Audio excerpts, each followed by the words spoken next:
Welcome back, Financial Issues. I'm Dan Celia. It's great to be here. You know, we talk often about financial issues, obviously, the economy, your investments, and all those kinds of things, how to be a good steward of all that God has given you, how to make great biblically responsible investments. They're the kinds of things that we talk about every day.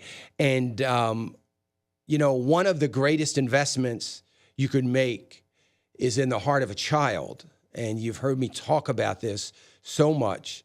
But to make an investment in the life of a child, to invest in an opportunity for a child to come to the saving grace of Jesus Christ. And you know that Financial Issues, we are big supporters of Operation Christmas Child and Samaritan's Purse and all the things that they do. So we try to have interviews throughout the year because we don't want this to just be a thought at Christmas, although obviously that is the main thrust. But we want you to think about it all year round. There are certain things that you can do. So we have Brian Gresham with us, and he's one of the he's the assistant director of Operation Christmas Child for Samaritan's Purse. Brian, welcome. Thank you very much for having me.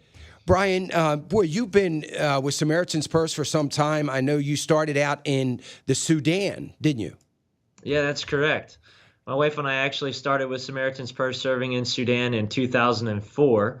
And it was actually Sudan where we had the opportunity to hand out our first shoebox gift with Operation Christmas Child. And I'll never forget it. It certainly was a transitional point in my life. And I'll never forget how powerful a shoebox gift could be in just translating the love of Christ to these children that were living in a really tough situation. Yeah, it is amazing. And when we think of where Operation Christmas Child has come from, what year was that, Brian?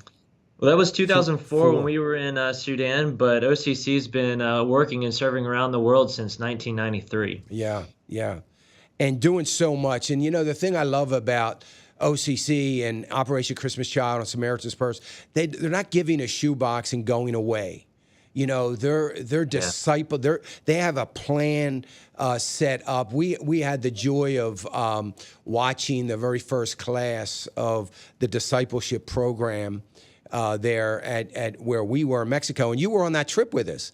Yeah, sure was. Yeah, that was a great trip, and it was my wife has served in so many ways with Samaritan's Purse and Operation Christmas Child, but that's the first time we have ever been on one of the trips to actually give out the shoe boxes, and it was something we'll never forget. It was one of the greatest trips. We've been blessed to be on mission trips around the world, and that was one of the best trips, and just you know, it was emotional. It was so moving, and to see the faces of these children. And then to see them being discipled in the gospel of Jesus Christ, what an incredible thing. Yeah, it was amazing. That was a great trip, and I'll never forget a lot of those kids in that part of Mexico where we were had gone through the discipleship, and I'll never forget that kids club of children that were praying for one another. Yeah. They were truly disciples, and they had learned it through the greatest journey, and were living it out. That is so neat, and it's such a blessing. We want to encourage folks, of course. We have a link on our website right at the top. Please click on that. And I also want to encourage you, before I forget, folks, pack a shoebox. You can do that now online at samaritanspurse.org/OCC, and you can see how to pack a shoebox. You can begin to pack that shoebox online. I hope you'll do that. You also have, I want to talk a little bit about gifts in kind. Just tell us a little bit about that, Brian. Yeah, part of what we do here is we work with a lot of companies that give product donations to OCC.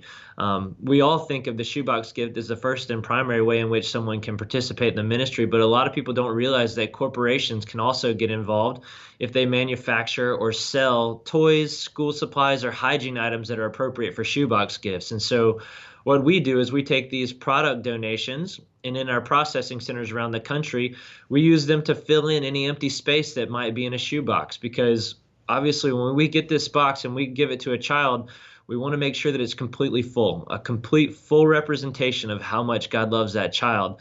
And so we're always looking for companies that have product, maybe it's discontinued or overrun product that we could repurpose and put into a shoebox gift for a child that could really love it.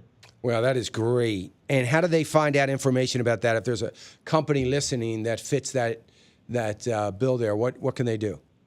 Yeah, the website is the best place. They can go to SamaritansPurse.org/OCC-GIK.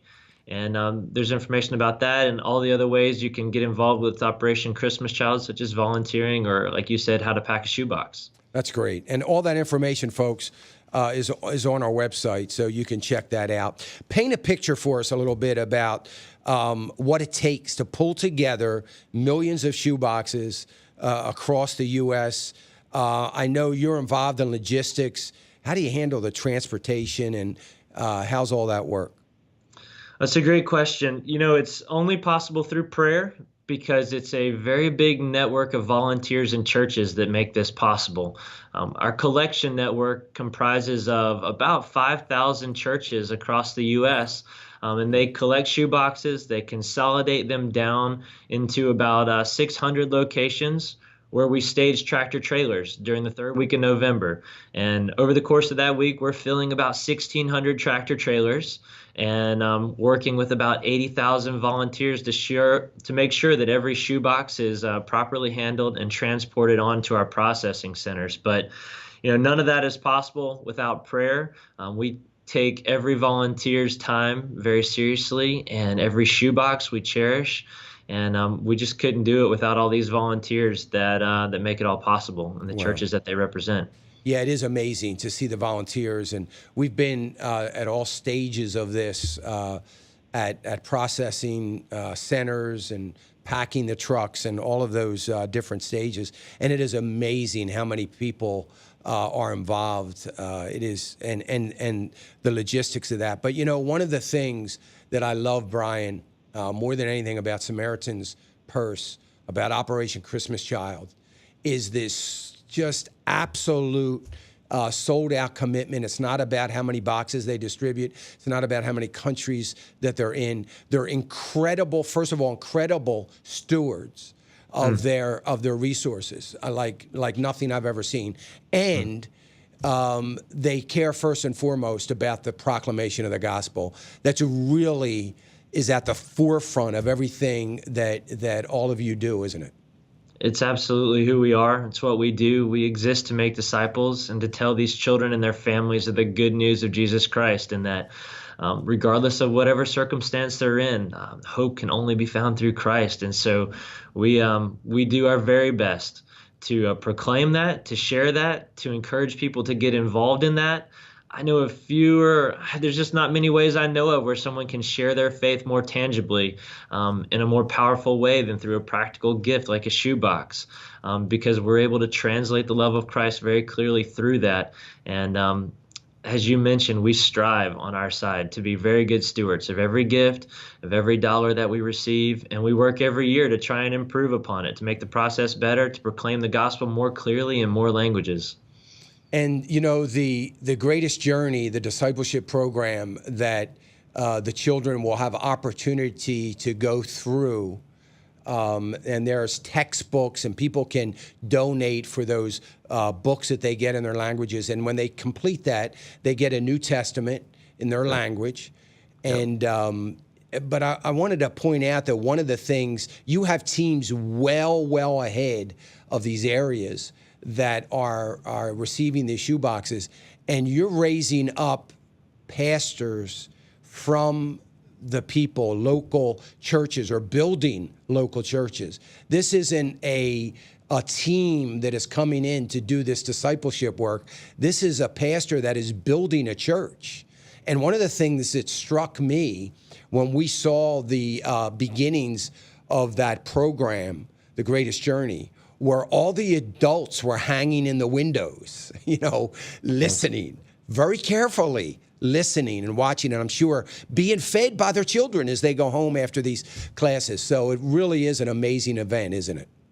It absolutely is. One of my favorite memories with Operation Christmas Child was after a very bad flood in Bolivia. We had the opportunity to hand out shoebox gifts to all the kids that were living in tents, and they were all displaced from their homes. And I'll never forget a dad that chased me down after the event, and he brought the letter that someone had put in the shoebox, and he wanted me to translate it for him because he wanted to know who loved their kid that much, and he wanted to hear the story. And I was able to translate it and tell him that God loved them and loved their child. And yeah, I'll never forget the impact that had on that little boy and his parents. And no telling what's going to happen with that little boy as he may be pastoring a church there or making disciples for sure as he's growing up. You know, that's what we want. Connect that kid to his local church and his local pastor, and allow him to grow in his faith and share his faith with his friends and family. What a blessing, folks. A million, I don't know how many boxes. We're praying for 9.4 million this year. No, holy mackerel. In the U.S. and hopefully over 11 million worldwide. Folks, I only point that out to point out as you can imagine what an incredible task this is. And none of it happens without all of you listening. In any way, shape, or form, they can't do it without you, and we need your help to get in and participate. It's an easy thing to do. It's a great way. We do it with our grandchildren. We pack a box for all 8 of them, soon to be 9, and we want you to do the same. You can just go to our website, financialissues.org. Right there at the very top, there's a banner. You just click on it, and it'll get you to the website and to all the information you need. Brian, I sure appreciate you being with us, taking some time. We so appreciate you guys and your work, and God bless all that you're doing. Thanks, Brian. God bless.